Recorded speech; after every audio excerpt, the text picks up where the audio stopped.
قلبي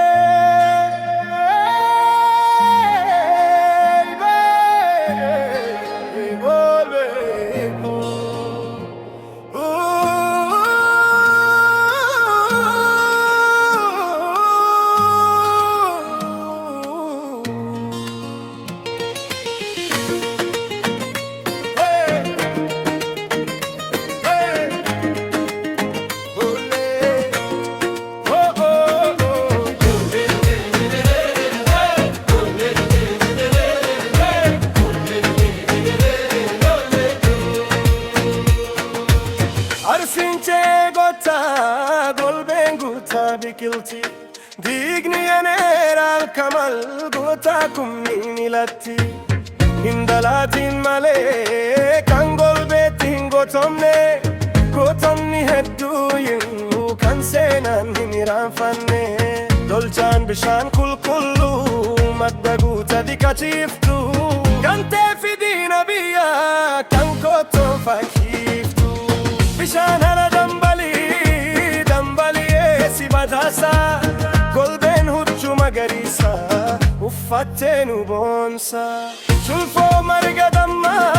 hiyesi itti hiyome hiyesi achi gale kan duressatti jirame luddum bosona kee gaadisa jaalalati simmalleen keessitti sirbiti golbe ko jannata lafati golbe kottu dhufe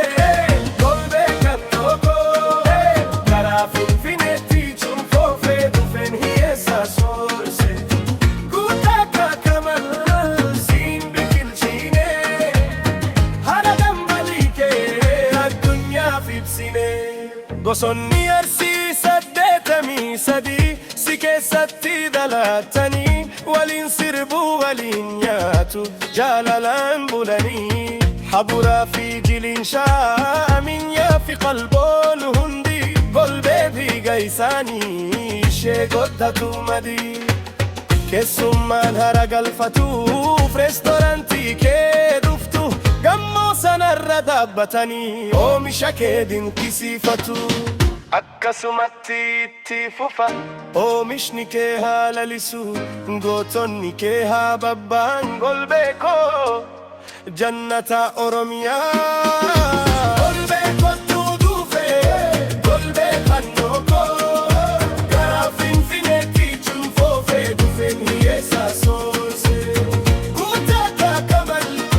siin biqilchine hara dambalii kee addunyaaf ibsine